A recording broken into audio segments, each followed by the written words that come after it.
Now I'd like to share a reading from the Gospel of Mark, chapter 9, verses 2 through 9. Jesus took Peter, James, and John up to the top of a mountain. No one else was there. Suddenly, his face began to shine with glory, and his clothing became dazzling white, far more glorious than any earthly process could make it. And then Elijah and Moses appeared and began talking with Jesus. "Teacher, this is wonderful," Peter exclaimed. "We will make 3 shelters here for you, one for each of you." He said this just to be talking, for he didn't quite know what else to say, and they were all terribly frightened. But while he was still speaking these words, a cloud covered them, blotting out the sun, and a voice from the cloud said, "This is my beloved Son. Listen to him." Then suddenly they looked around, and Moses and Elijah were gone, and only Jesus was with them. As they descended the mountainside, Jesus told them never to mention what they had seen until after he had risen from the dead. Much, Linda Ray and Emily. That was absolutely beautiful. This day of love, Cameron, is indeed the day that the Lord has made, and we shall rejoice and be glad in it. Good morning, everyone. I am Reverend Dr. Valerie L. Jackson, and I have the privilege of being the lead pastor of this wonderful faith community. Today, we talk about the trans power of love, the trans power of love. Love is a many splendid thing, they say, but maybe not unless or until love steps into its power of trans. Trans is often a prefix meaning across, beyond, through. Thus, I want to suggest that it is a dynamic prefix ascribing motion, movement, perseverance, global, whole, comprehensive, evolution, and yes, one of my favorite words, becoming. So today, we pay tribute to transgender human beings and the ways in which their lives reveal and teach us about the movement, the perseverance, and pursuit of life, liberty, and happiness. Many writers, scholars, celebrities, and theologians, and the like say that there are 2 great days in our lives. One is the day we are born, and the second is the day we discover who we are and why we are born.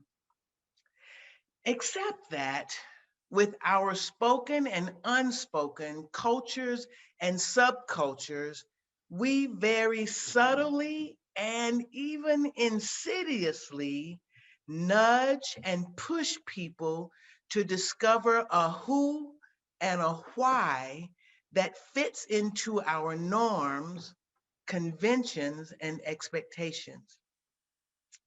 This, Cameron, is the absolute beauty of transgendered human beings.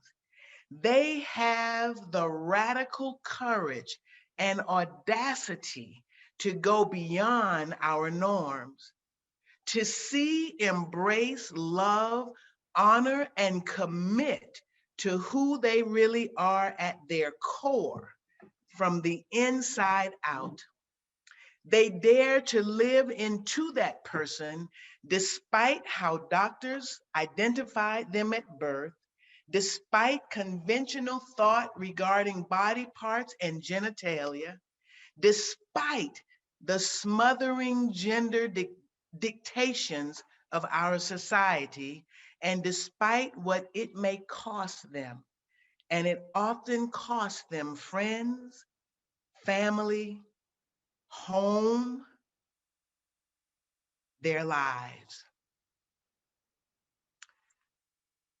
Transgender human beings have gender identities or gender expressions that differ from the sex that they were assigned at birth.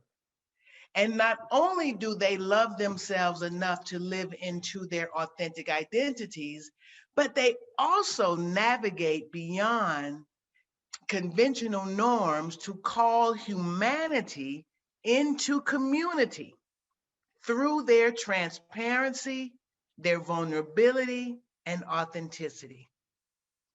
Transgendered human beings desert code switching, which was also referred to by W.B. Du Bois as double consciousness. They desert this world to reveal their intimate truths. These, I believe, are the jewels that can be found in today's ancient wisdom. 6 days later, the text says, Jesus took with him Peter and James and John and led them up a high mountain, as you heard Pastor Denise say, apart by themselves. The first thing that I thought about with this reading is 6 days later, then what?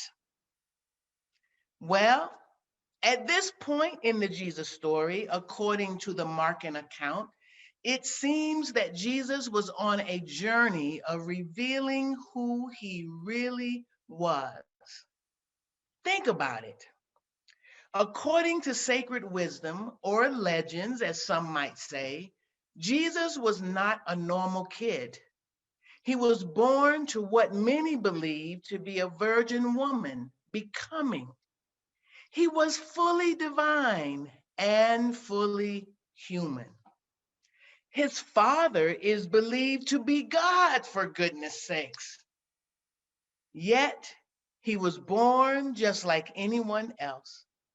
He was perceived by the naked eye to be just like any other Jewish boy. Yet we know from Christian stories and the angel's conversation with Mary that he was definitely not your typical child. And every now and then, according to the stories, a glimpse of who Jesus really was would slip out of his being, such as the time he just took off from Mary and Joseph and they didn't know where he was. Or such as the time that he stands up in the synagogue and reads Isaiah 61 and then declares that this reading has been revealed in your presence. And so here, just like those times, Jesus is, prior to the transfiguration in chapter 8, revealing his power to expand resources exponentially by feeding the 5,000. He is revealing his power to heal by curing men who are deaf and blind. He is revealing his power to defy mortality by sharing about his pending death and resurrection. Cameron, can you imagine what it must have been like for Jesus to hold all of that truth inside, to cover up or hide all of that capacity that was within him, considering all that took place in the 6 days before, it seems that Jesus, like transgender human beings, was in motion through societal norms to his authentic identity and purpose. As I ponder this time in Jesus's life and the potential meaning of this time, I am reminded of a Maya Angelou quote: "There is no greater agony than bearing an untold story inside you." How many of us, Cameron, are bearing untold stories inside of us? How many in our society every day bear the burden of an untold story inside of them because they know we are not ready to receive them or honor them well? The story in today's ancient wisdom goes on to say, "And he, Jesus, was transfigured before them, and his clothes became dazzling white, such as no one on earth could bleach them." I believe this moment was much more profound than the appearance of his clothes, but that there were simply insufficient words to describe the glory of what their eyes beheld. In fact, I wonder, what did they see? I do not know why Jesus chose Peter, James, and John, but I want to suggest that the actual moment of transfiguration was a glorious mountaintop experience, as you also heard Pastor Denise say earlier.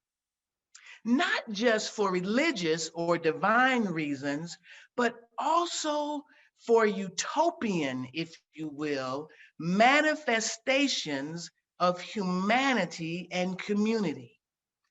I mean, call NPR, the New York Times. This was a huge moment. In today's terms, let's say that for a moment, Jesus set aside the practice of code switching to reveal his true essence, just like transgender human beings do in our everyday lives. Code switching, just in case you may not know, is the practice of alternating between two or more languages or behaviors to fit in with a dominant culture.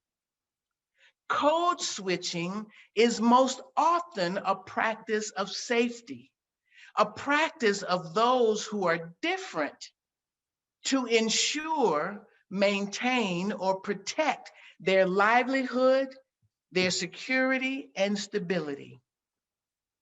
For example, LGBTQIA folks code switch to avoid condemnation and rejection in a heteronormative and gender conforming world.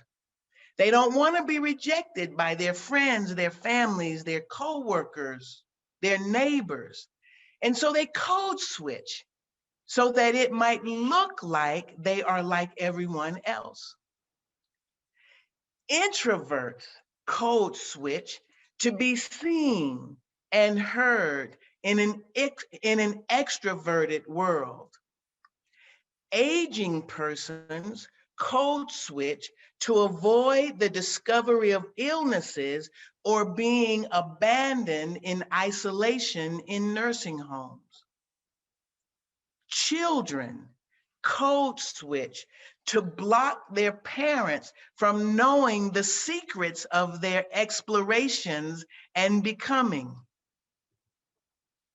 Women code switch to be perceived as equals in a patriarchal world. And Black and indigenous people of color code switch to be accepted and welcomed in white supremacist systems and structures, and to be seen as valued human beings by white folks. For those of us who declare having friends of all diversity types, we are compelled today to ask ourselves if we really know them. Have they really transfigured or revealed themselves to us?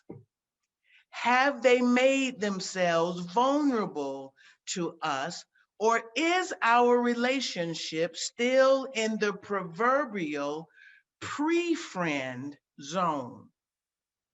If we are still in the pre-friend zone, alert, we're not in real relationship. We have not scratched the surface of friendship or relationship. We are acquaintances at best and not yet trusted at worst. We don't know who they are, and they do not believe that who we are have yet gone through or beyond conventional norms enough that the true essence of who they are will be safe with us. Groups who live every day with their lives in danger to societal norms can detect from past traumatic experiences, they can detect safety and danger zones through our language, our behaviors, and our practices. This is why here at Cameron, we use the language of amen, our women, ashe, namaste. Though this practice does not perfect an imperfect, oppressive system of language, we at least hope it reveals our efforts of going beyond society's oppressive systems and structures to live into the trans power of love. We hope at the very least that this practice reveals that even in our imperfections as human beings, all of who anyone is welcomed and valued here. And even more important than that, we hope that this practice reveals our efforts of going beyond cultures of dominance and oppression to co-create cultures, languages, and practices that reflect a multitude of persons. Cameron, our nation code switches to continue the illusion of being the greatest nation ever. The home of the brave. Where were the brave this weekend? The land of the free.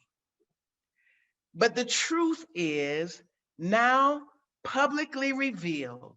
The cat is out of the bag, and not just to those who are oppressed, but also to those who were enjoying privilege with the assumption that everyone had the same or similar opportunities.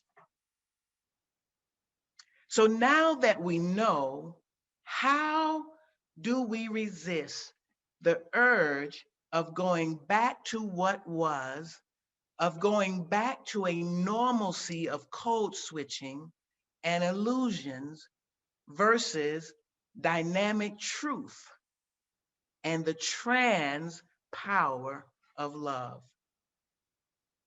And more importantly, what is at stake if we don't? I don't know about you, Cameron, but I can live in a world that includes white supremacists and white nationalists like Donald Trump. But I cannot live in a world that will elect him as president and permit him and his followers to continuously perpetuate harm.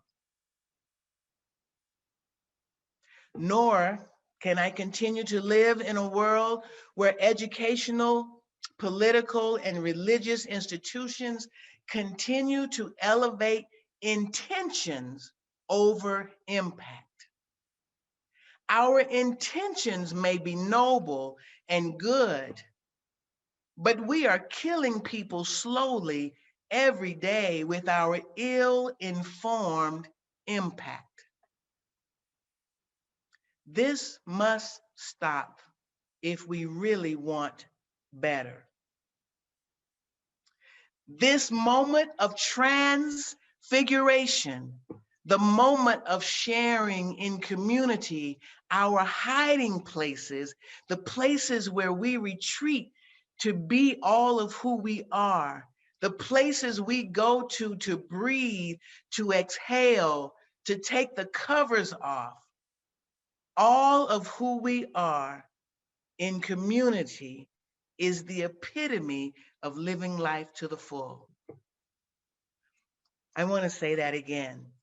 This special transfiguration moment in our text today is a moment of sharing in community our hiding places, those places that we go to retreat to be all of who we are, to reveal the true essence of our identities, to exhale, to take the covers off. This sharing in community is the epitome of living life to the full. So unlike our nation, let us, at the very least at Cameron, let us stop excusing ourselves and excusing our family and friends at the expense of those who are continuously harmed and even killed, such as the 44 transgender human beings we remembered on today. Let's be intentional. Let's be committed to living into transparency, vulnerability, teaching and learning, owning our impact with a willingness of being corrected or nudged to grow beyond our cultural and conventional norms. Let's step out of our comfort zones so that we can create or co-create safe, brave, albeit imperfect, zones for everyone to live, for everyone to evolve and thrive within the trans power of love. For everyone to, on the regular, experience the joys of transfiguration, the gift, the beauty, the awesomeness of being able to express the truth of who we are. It's Valentine's Day, and naturally, I had to Google St. Valentine's Day and discovered that the ancient Romans celebrated the feast of health and fertility at approximately that time in the calendar. Emperor Claudius executed two men, both named Valentine, on February 14th at different years in the 3rd century AD. Their martyrdom was honored by the Catholic Church with the celebration of St. Valentine's Day in an attempt to eliminate the pagan holiday.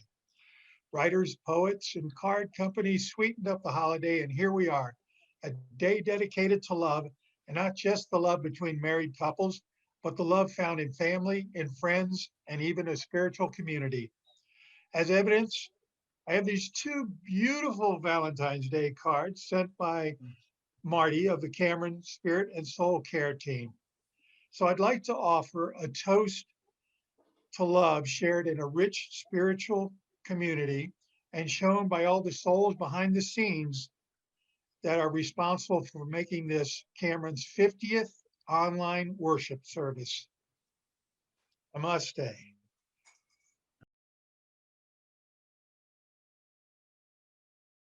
Andrew, I knew you would rock it. Thank you so very much for leading us in the celebration of Valentine's and our 50th online worship. Bobby, thanks to Andriette's keen hearing, she heard you and moved the slide on for your wellness. And to you, I deeply apologize for that not knowing. And that is exactly an expression of what I was preaching about today, you all, that we work together to co-create a space for us to be transfigured and reveal the true essence of who we are. And to do that, we have to be willing to be corrected. And today I stand corrected. Thank you, Bobby. Cameron, I want to thank you for joining us today on this Valentine's Day. I have to admit, as a pastor, I was wondering if you all were going to show up because it's Valentine's Day. So thank you so much for being here today. 50 online worships, and Zoom continues to give us beautiful accidents. Debbie, I'm not quite sure why we couldn't hear you in our space, and I don't know the reason for that, but we are so sincerely apologetic that we couldn't hear you. But out of our not being able to hear you, the community chose to step in and say the names of the 26 transgendered persons along with you and Andriette, and to the Cameron community, thank you. Thank you so much. Cameron, this is a day of love, and it is indeed the day that the Lord has made, and we shall rejoice. But not only shall we rejoice, but we shall go forth to spread love into the world, to co-create spaces of transfiguration, that one day all of us, all people, might be able to enjoy the gift and the beauty of revealing the true essence of who they are, knowing that they will be received, embraced, and honored well.